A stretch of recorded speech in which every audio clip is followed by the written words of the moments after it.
আজকের ভিডিওতে মানব উন্নয়ন সূচক বা হিউম্যান ডেভেলপমেন্ট ইন্ডেক্স নিয়ে আলোচনা করব। মানব উন্নয়ন সূচক বা হিউম্যান ডেভেলপমেন্ট ইন্ডেক্স এই ১৯৯০ সালে রাষ্ট্রসংঘের মানব উন্নয়ন কর্মসূচির ডিরেক্টর, পাকিস্তানের অর্থনীতিবিদ মেহবুব উল হক এবং ভারতের নোবেলজয়ী অর্থনীতিবিদ অমর্ত্য সেনের যৌথ প্রচেষ্টায় তৈরি হয়। আর দেশবাসীর প্রত্যাশিত আয়ু, স্বাস্থ্য, পুষ্টি, শিক্ষা, ক্ষমতা, মাথাপিছু উৎপাদিত দ্রব্যের উপর স্বত্বাধিকার এবং অন্যান্য সব রকম সামাজিক সুরক্ষার ভিত্তিতে এই সূচকটিকে তৈরি করা হয়। আর এটি জাতিসংঘের উন্নয়ন কর্মসূচি দ্বারা প্রবর্তিত।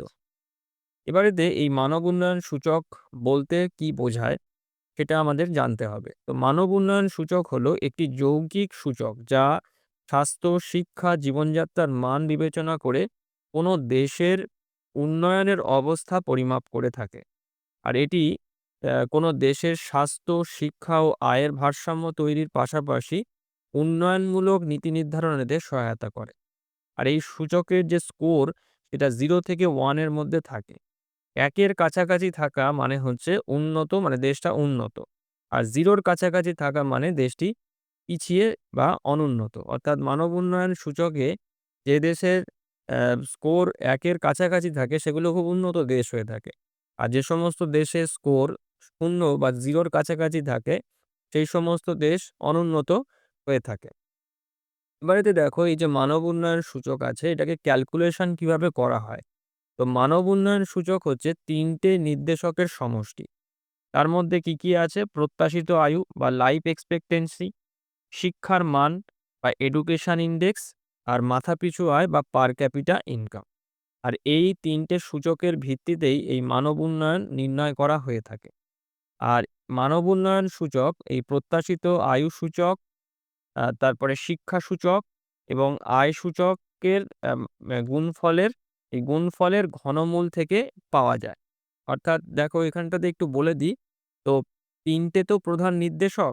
তো এই যে আ লাইফ এক্সপেক্টেন্সি ইনডেক্স, অর্থাৎ এই লাইফ এক্সপেক্টেন্সি ইনডেক্সটা হচ্ছে সরাসরি এই প্রত্যাশিত আয়ু বা লাইফ এক্সপেক্টেন্সির সঙ্গে সম্পর্কিত। আর এই যে শিক্ষা সূচক যেটা এডুকেশন ইনডেক্স, এই এডুকেশন ইনডেক্স হচ্ছে এই যে শিক্ষার মান এর সঙ্গে সম্পর্কিত। আর এই আয় সূচক বা ইনকাম ইনডেক্স যেটা সেটা হচ্ছে এই মাথাপিছু আয় বা পার ক্যাপিটা ইনকামের সঙ্গে সম্পর্কিত। তো এই ৩ টে সূচকের আ যে ফলাফলটা হয় সেই ফলাফলকে কি করা হয়?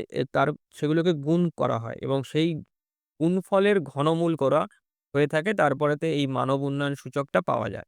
তো দেখো এই যে নিচেতে এই যে ফর্মুলাটা যেটা রয়েছে, দেখো এইচডিআই এর যে ফর্মুলাটা আছে, এই ফর্মুলাটা দেখলে তোমরা বুঝতে পারবে যে এইভাবে এই ফর্মুলাতে ফেলে হচ্ছে মানব উন্নয়ন নির্ণয় করা হয়ে, মানে মানব উন্নয়ন সূচক ক্যালকুলেট করা হয়। তো দেখো এখানেতে এলইআই যেটা রয়েছে সেটা হচ্ছে দেখো এই যে লাইফ এক্সপেক্টেন্সি ইনডেক্স, ইআই যেটা আছে সেটা হচ্ছে এডুকেশন ইনডেক্স এবং ডবল আই যেটা রয়েছে সেটা হচ্ছে ইনকাম ইনডেক্স। তো এই যে ৩ টে যে নির্দেশক এর ফলাফলকে হচ্ছে গুণ করা হয়। যে ভ্যালুটা হয় এগুলোকেও ক্যালকুলেট করে বার করতে হয়। ক্যালকুলেট করে বার করে যে ফলাফলটা বেরোয়, যে সেগুলোকে একটার সঙ্গে একটা গুণ করা হয়। সেই যে টোটাল যে গুণফলটা বেরোয় তাকে হচ্ছে কিউব রুট করা হয়। তারপরেতে আমরা এই এইচডিআই এর ভ্যালুটা পেয়ে থাকি। এবারে দেখো আরেকটা গুরুত্বপূর্ণ বিষয় আছে, সেটা হচ্ছে যে এই গোল পোস্ট বা লক্ষ্যমাত্রা।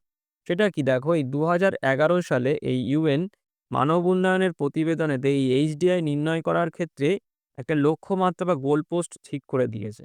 অর্থাৎ কিছু ডাইমেনশন আছে, যে নির্দেশকগুলো রয়েছে সেই নির্দেশকের আ যে ম্যাক্সিমাম এবং মিনিমাম যে ভ্যালুগুলো আছে যেটা আ ক্যালকুলেট করতে আমাদের লাগবে, সেটা এই ২০১১ সালে ইউএন হচ্ছে তাদের যে এইচডিআই এর যে প্রতিবেদন, সেই প্রতিবেদনেতে তারা একদম ফিক্সড করে দিয়েছে। তো দেখো এখানেতে এই যে ডাইমেনশন যেগুলো আছে, অর্থাৎ লাইফ এক্সপেক্টেন্সির ক্ষেত্রে ম্যাক্সিমাম এবং মিনিমাম ভ্যালু কত? দেখো ম্যাক্সিমাম হচ্ছে 83.4 আর মিনিমাম হচ্ছে 20। আর এভারেজ ইয়ার অফ স্কুলিং সেটা হচ্ছে দেখো 13 0.1 আর 0 মিনিমাম ভ্যালুটা হচ্ছে 0। Are expected year of schooling সেটা হচ্ছে 18 আর 0 হচ্ছে মিনিমাম। আর কম্বাইন্ড এডুকেশন ইনডেক্স যেটা রয়েছে, দেখো এর ম্যাক্সিমাম ভ্যালু হচ্ছে 0.978 আর মিনিমামটা হচ্ছে 0। আর পার ক্যাপিটা ইনকাম সেটা হচ্ছে এই ভ্যালুটা যেটা রয়েছে 107721 আর মিনিমাম হচ্ছে 100। তো এইটাকে মনে রাখতে হবে আমাদেরকে ক্যালকুলেশন করার সময়তে। আচ্ছা, এবারেতে দেখো এখানেতে এইবারেতে এই যে ইনডেক্স যেগুলো রয়েছে বা এই যে সূচক যেগুলো বা এই যে নির্দেশক যেগুলো রয়েছে, এগুলোর মাধ্যমেতে কিভাবে আমরা মানব উন্নয়নকে ক্যালকুলেট করব। তো সেটার জন্য আমাদেরকে এই নির্দেশকগুলোকেও বিস্তারিত জানতে হবে। তো ১ম এ আছে দেখো লাইফ এক্সপেক্টেন্সি ইনডেক্স, যাকে সংক্ষেপে এলইআই বলে। আর এটা কি দেখো, এটা হচ্ছে যে সর্বোচ্চ সর্বনিম্ন প্রত্যাশিত আয়ুর সাপেক্ষে নির্ণয় করা হয়। মানে আমরা কত বছর বাঁচবো? একটা শিশু যখন জন্মায় সেই শিশু কত বছর বাঁচবে? তার মানে প্রত্যাশিত আয়ু কত বা লাইফ এক্সপেক্টেন্সি কত, সেটা হচ্ছে এই, এই যে লাইফ এক্সপেক্টেন্সি ইনডেক্স আছে এর মাধ্যমেতে বার করা হয়ে থাকে। তো এক্ষেত্রে দেখো যে ডেটাটা নেওয়া হয়, অর্থাৎ সেটা কি দেখো যে ১৯৮০ থেকে ২০১০ সাল, এই ৩০ বছরের তথ্যকে এক্ষেত্রে কাজে লাগিয়ে এই সর্বনিম্ন আয়ু এবং সর্বোচ্চ আয়ু ধরে এই নিচের সূত্রটাতে বসিয়ে এই এলইআই ক্যালকুলেট করা হয়। আমরা একটু আগে যে গোল পোস্টগুলো দেখছিলাম, এই গোল পোস্টেতে যে লাইফ এক্সপেক্টেন্সির হাইয়েস্ট এবং মানে ম্যাক্সিমাম এবং মিনিমাম যে ভ্যালুটা এটা রয়েছে সেটা হচ্ছে কত দেখো। আর এই যে 83.4 আর 20 হচ্ছে সর্বনিম্ন। আর এই যে ভ্যালুটা পাওয়ার জন্যে এই আ কি করা হয়েছে দেখো, ৩০ বছরের ডেটাকে কাজে লাগিয়ে এই ভ্যালুটাকে ফিক্সড করা হয়েছে। তো এখানেতে দেখো ১৯৮০ থেকে ২০১০ এই ৩০ বছরের ডেটাকে কাজে লাগানো হয়েছে। অর্থাৎ ওই ডাইমেনশন গুলোর যে ম্যাক্সিমাম এবং মিনিমাম যে ভ্যালু গুলো আছে সেইগুলো সবই হচ্ছে এই ৩০ বছরের এই ডেটাকে কাজে লাগিয়ে এইটাকে ফিক্সড ভ্যালু তৈরি করা হয়েছে। আর এর যে সূত্রটা হচ্ছে সেটা হচ্ছে এইটা। এইটা হচ্ছে এলইআই এর সূত্র। দেখো এখানেতে লাইফ এক্সপেক্টেন্সি এট বার্থ, মানে যে দেশের আমরা ক্যালকুলেট করতে চাইছি সেই দেশেতে লাইফ এক্সপেক্টেন্সি কত সেটা আমাকে এখানে বসাতে হবে। কাছ থেকে মাইনাস করতে হবে হচ্ছে এই যে মিনিমাম যে ভ্যালু এটা রয়েছে, অর্থাৎ এই যে 20। তারপরেতে দেখো নিচেতে ডিভাইড করতে হবে maximum value minus minimum value. তো ম্যাক্সিমাম ভ্যালু দেখো 83.4 মাইনাস 20। তো এরমভাবে এটাকে করা হয়ে থাকে। তো উপরেরটা যেটার সঙ্গে যেটা মাইনাস আছে সেটা মাইনাস করে একটা ভ্যালু পাবো। তারপরেতে নিচেরটাতেও মাইনাস করলে একটা ভ্যালু পাবো। তো একটাকে আরেকটা দিয়ে ডিভাইড করলে আমরা এই এলইআই এই ভ্যালুটা মানে এলইআইটাকে আমরা মানে লাইফ এক্সপেক্টেন্সি ইনডেক্স যে দেশের জন্য চাইছি সেটা আমরা বার করতে পারবো। তাহলে একটা হয়ে গেল। এবার দেখো যেটা রয়েছে সেটা হচ্ছে এডুকেশন ইনডেক্স অর ইআই। তো এই যে এডুকেশন যে ইনডেক্স হয়, অর্থাৎ শিক্ষা সূচক যেটা থাকে এর মধ্যে দুটো আবার আলাদা, আলাদা করে ইনডেক্স করতে হয় মানে থাকে। সেইটাকে বার করে মানে কম্বাইন করতে হয়। তারপরেতে আমরা টোটাল এই এডুকেশন ইনডেক্সের ভ্যালুটাকে আমরা পাই। তো দেখো এডুকেশন ইনডেক্সের মধ্যে আবার দুটো উপসূচক আছে। কি, কি আছে দেখো, যে গড় বিদ্যালয়ের বছর সূচক বা mean years of schooling index or MYSI, আর প্রত্যাশিত স্কুলের বছর সূচক বা expected years of schooling index আর EYSI। আর তাই ১ম এ এই দুটো আ সূচককে আলাদা, আলাদা করে নির্ণয় করে নিতে হয়। অর্থাৎ এই MYSI এবং EYSI এই দুটোকে আগে বার করে নিতে হয়। তারপরেতে এদের মিলিত মানে এদের এই মিলিত মানে কম্বাইন্ড থেকে বার করা হয়। তবে আমরা হচ্ছে এই এডুকেশন ইনডেক্স বা ইআই এর ভ্যালুটাকে আমরা পাই। তো দেখো নিচে এই যে ফর্মুলাটা রয়েছে এই ফর্মুলাতে আমরা হচ্ছে এই ইআই আমরা বার করতে পারি। তো দেখো এখানেতে এটা সরি এখানেতে ইএল আছে, এটা আই হবে। ঠিক আছে? এটা ইআই এডুকেশন ইনডেক্স হবে এটা। এইটা ইএল হয়ে গেছে। আচ্ছা, এবারে দেখো ইআই এর যে ফর্মুলাটা আছে সেই ফর্মুলাটা হচ্ছে দেখো এই যে MYSI ইনটু EYSI, এই যে এইটা। তার তলাতে তাকে দেখো ডিভাইড করতে হবে ম্যাক্সিমাম ভ্যালু। এবার ম্যাক্সিমাম ভ্যালু দেখো যে গোল পোস্টেতে দেওয়া রয়েছে যে মানে যে এডুকেশন ইনডেক্স এর যে ম্যাক্সিমাম ভ্যালু এটা দেয়া রয়েছে দেখো যে 0.978। তোমরা গোল পোস্টটা দেখলেই বুঝতে পারবে। তো সেখান থেকে এই ভ্যালুটাকে আমরা বসিয়ে দেব। তো বসিয়ে দিয়ে এই সূত্রতে ফেললে আমার এই এডুকেশন ইনডেক্সটা বেরিয়ে যাবে। এবার দেখো আমাদেরকে যে আমরা যেটা দেখলাম যে এডুকেশন ইনডেক্স আরো দুটো এই ইনডেক্সের সমষ্টি। অর্থাৎ MISI আর EYSI। তো এই দুটো সম্পর্কেও আমাদের জানতে হবে যে এই দুটো কিভাবে ক্যালকুলেট করে বার করতে হয়। এবারেতে আসি দেখো হচ্ছে এই যে ইয়ার of schooling index or MISI।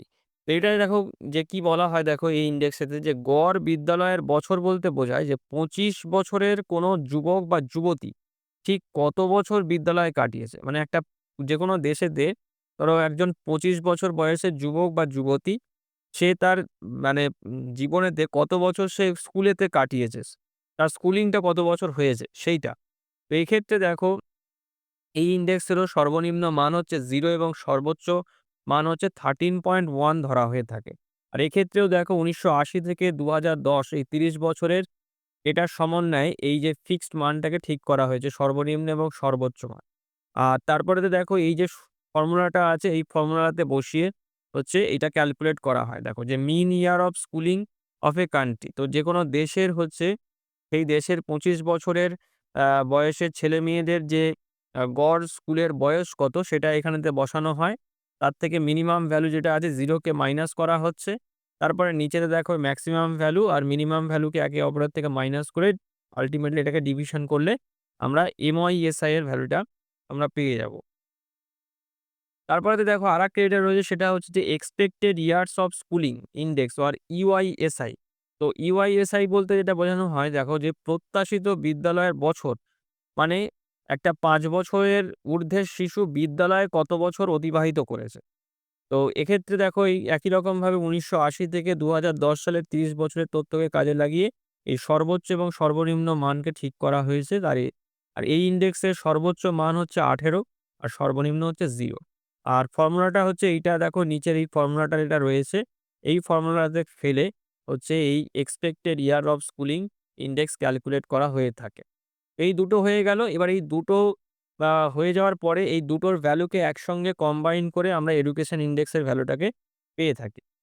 এরপরে তো দেখো পরেরটা আসছে হচ্ছে যেটা হচ্ছে ইনকাম ইনডেক্স অর আইআই। তো এখানেতে দেখো যেটা এই ইনকাম ইনডেক্সটা আমাদেরকে খুব ভালো করে বুঝতে হবে। তো দেখো এখানেতে যেটা বলা হয়েছে যে আয় সূচক হিসেব করার সময় মাথাপিছু মোট জাতীয় আয় অর্থাৎ গ্রস ন্যাশনাল ইনকাম মার্কিন ডলারেতে ক্রয় ক্ষমতার ভিত্তিতে অর্থাৎ পারচেজিং পাওয়ার প্যারিটি বা পিপি তে মানে নির্ণয় করা হয়ে থাকে। অর্থাৎ মানে মোট জাতীয় আয় এই মার্কিন ডলারেতে মানে মার্কিন ডলারের যে ক্রয় ক্ষমতার সেইটার সাপেক্ষে এটাকে নির্ণয় করা হয়ে থাকে। আর মানব উন্নয়ন সূচকে এই স্বাস্থ্য, আয়ু, শিক্ষা ও জ্ঞানের বিবেচনা করা হয় তা আয়ের উপর যথেষ্ট নির্ভরশীল।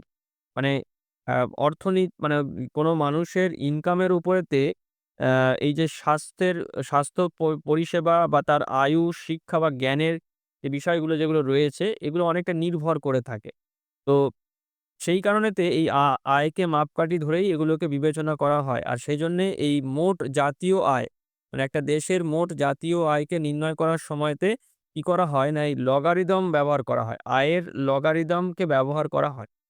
আর এক্ষেত্রেও দেখো হচ্ছে ১৯৮০ থেকে ২০১০ এর মানে ৩০ বছরের তথ্যের ভিত্তিতে এক্ষেত্রেও এই সর্বোচ্চ আয় এবং সর্বনিম্ন আয় নির্ণয় করা হয়েছে। দেখো এই যে 107721 এটা হচ্ছে সর্বোচ্চ আয়। আর সর্বনিম্ন হচ্ছে $১০০ এটা ডলারেতেই কিন্তু হবে। ডলারেতেই এটাকে বার করতে হবে। এবং দেখো ইনকাম ইনডেক্সটাকে যখন আমরা ক্যালকুলেট করব, সেটা হচ্ছে এই ফর্মুলাতে ফেলে আমাদের ইনকাম ইনডেক্সটাকে ক্যালকুলেট করতে হবে যেহেতু আয়ের লগারিদম ব্যবহার করা হয়, তো সেই জন্য আমাদের এই লগ এর মাধ্যমে দিয়ে এটাকে ক্যালকুলেট করে আমাদেরকে এই ইনকাম ইনডেক্সটাকে বার করতে হবে। এবারেতে দেখো এই যে পরপর সবকটা হয়ে গেল। এবার সবকটা হয়ে যাওয়ার পরেতে আমাদের কি করতে হবে যেটা একদম শুরুতেই যেটা আমি বললাম যে সবকটা ইনডেক্স বার করার পরেতে আল্টিমেটলি কি করতে হবে ৩ টে প্রধান index life expectancy, education index আর ইনকাম ইনডেক্সের ঘনমূল করতে হবে, কিউব রুট করতে হবে। করলে হচ্ছে মানে আমরা পেয়ে যাব হচ্ছে হিউম্যান ডেভেলপমেন্ট ইনডেক্সটাতে। ঠিক আছে? তারপরেতে আমরা বলতে পারবো যে কোন দেশ হিউম্যান মানব উন্নয়ন সূচকের কোন জায়গাতে রয়েছে। এবার দেখো এবার সব শেষেতে একদম কয়েকটা গুরুত্বপূর্ণ জিনিস আমাদের একটু জেনে নিতে হবে। সেটা হচ্ছে যে এই ইনডেক্সের ইম্পোর্টেন্স কি আছে? অর্থাৎ এই মানব উন্নয়ন সূচকের গুরুত্বটা ঠিক কোথায়? তো দেখো মানব উন্নয়ন সূচকের মাধ্যমেতে মানুষের জীবনযাত্রার মান কেমন সেটা বোঝা যায়। আর এইচডিআই এর গণনা কোনো দেশের সরকারকে বুঝতে সাহায্য করে সেই দেশের লোকজন কেমন অবস্থায় আছে। অর্থাৎ মানুষের জীবনযাত্রার মান কেমন সেটা তো এখান থেকে বোঝা যায়। তো সেখান থেকে যেকোনো দেশের সরকার বুঝতে পারে যে সেই দেশের লোকজন কি পরিস্থিতিতে আছে, তাদের জীবনযাত্রার মান কেমন। তারপরে এইচডিআই দেখে সহজেই বিশ্বের বিভিন্ন দেশের মধ্যে তুলনা করা যায়। অর্থাৎ এই যে আমরা বলি না যে উন্নত দেশ, উন্নয়নশীল দেশ বা অনুন্নত দেশ এটা কিভাবে বলি? এটা বলি হচ্ছে এই হিউম্যান ডেভেলপমেন্ট ইনডেক্সের সাপেক্ষেই আমরা এটাকে বলে থাকি। আরেকটা দেখো যে হিউম্যান ডেভেলপমেন্ট ইনডেক্স হচ্ছে অর্থনৈতিক উন্নয়নের মানে এই যে অর্থনীতি যেটাকে আমরা মানে মেন প্রায়োরিটি দিই, আমরা বলে থাকি যে কোনো দেশ যদি অর্থনীতিতে যদি খুব উন্নত হয়, তাহলে সেই দেশটা খুব উন্নত। অর্থনীতিতে খুব স্ট্রং হলে সেটা খুব উন্নত। কিন্তু হিউম্যান ডেভেলপমেন্ট ইনডেক্স কিন্তু আমাদেরকে এই ১ম দেখিয়েছে যে এই অর্থনীতি উন্নয়নের কিন্তু একমাত্র মাপকাঠি নয়। নিশ্চয়ই অর্থনীতি উন্নয়নের একটা অন্যতম স্তম্ভ বলা চলে, কিন্তু একমাত্র নয়।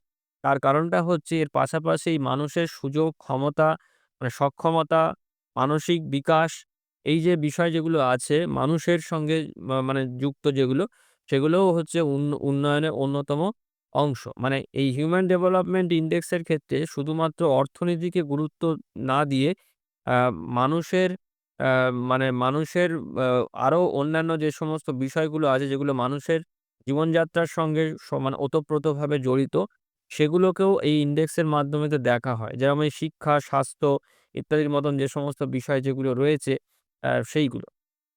তো এই হচ্ছে ৪ টে হচ্ছে মানে খুবই গুরুত্বপূর্ণ আ মানে ইম্পোর্টেন্স হচ্ছে এই ইনডেক্সের। এবার যে একদম সবশেষে দেখো এর কিছু সীমাবদ্ধতা বা লিমিটেশন আছে, কিছু খামতি আছে, ত্রুটি আছে। যেমন দেখো এই ধনী গরিবের মধ্যে আয়ের যে পার্থক্য সেটা এই ইনডেক্স থেকে ধরা পড়ে না। তারপরে গুরুত্বপূর্ণ মানবিক দিকসমূহ উপেক্ষিত। মানুষের আরো অন্যান্য যে সমস্ত গুরুত্বপূর্ণ যে মানবিক দিক আছে, এটা একটা মানুষের আ চরিত্রের মানে চারিত্রিক বৈশিষ্ট্যের মধ্যে পড়ে। আ সেই সমস্ত দিক যেগুলো হয়, সেই সব দিকগুলোকে কিন্তু এখানেতে আ গ্রহণ করা হয়নি, উপেক্ষিত হয়ে আছে। এবার পরিবেশ অবনমনের তথ্য উঠে আসে না কোনোভাবেই এই ইনডেক্স থেকে।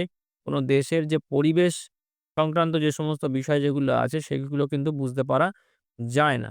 আবার উন্নয়নের গুরুত্বপূর্ণ যে সমস্ত মাপকাঠি যেমন হচ্ছে দেখো লিঙ্গ অনুপাত, মানে নারী পুরুষের যে অনুপাত বা পেশাগত যে বন্টন, আঞ্চলিক আয়ের যে তারতম্য, এগুলোও কিন্তু এই ইনডেক্স থেকে বোঝা যায় না। আর অনেক সময় ভুল তথ্যের জন্যেও হচ্ছে এই এইচডিআই সঠিকভাবে ক্যালকুলেট করা যায় না। কারণ দেখো এই যখন মানব উন্নয়ন সূচক যখন ক্যালকুলেশন করা হয়, যারা ক্যালকুলেশন করে তারা তো সরকারি তথ্যকে ব্যবহার করে, কোনো দেশের সরকারি তথ্যকে তো ব্যবহার করে। তো সরকারি তথ্যতেও যদি কোনো গরমিল থাকে, তাহলে সেই গরমিল অনুযায়ী কিন্তু মানব উন্নয়ন সূচকটা ক্যালকুলেট হবে। এই সময়তে দেখা যায় যে ভুল তথ্যের কারণেতে মানব উন্নয়ন সূচকেও কিন্তু রেজাল্টটা ভুল এসেছে। তো এইগুলো মানব উন্নয়ন সূচকের ত্রুটি বা লিমিটেশন। কিন্তু তা সত্ত্বেও মানব উন্নয়ন সূচক কিন্তু খুবই গুরুত্বপূর্ণ একটি সূচক, যেটা যেকোনো দেশের পৃথিবীর যেকোনো দেশের এই উন্নয়ন, মানুষের জীবনযাত্রার মানের উন্নয়ন বা মানুষের জীবনযাত্রার মান কি পরিস্থিতিতে আছে সেটা আমাদের বুঝতে সাহায্য করে। তো আশা করি আজকের ভিডিওটির মাধ্যমেতে এই মানব উন্নয়ন সূচকের মতন গুরুত্বপূর্ণ ইনডেক্সটা সম্পর্কে তোমাদেরকে আমি বোঝাতে পেরেছি। তো আজকের ভিডিওটি আমি এখানেতেই শেষ করলাম। সবাই ভালো থেকো। Thank you.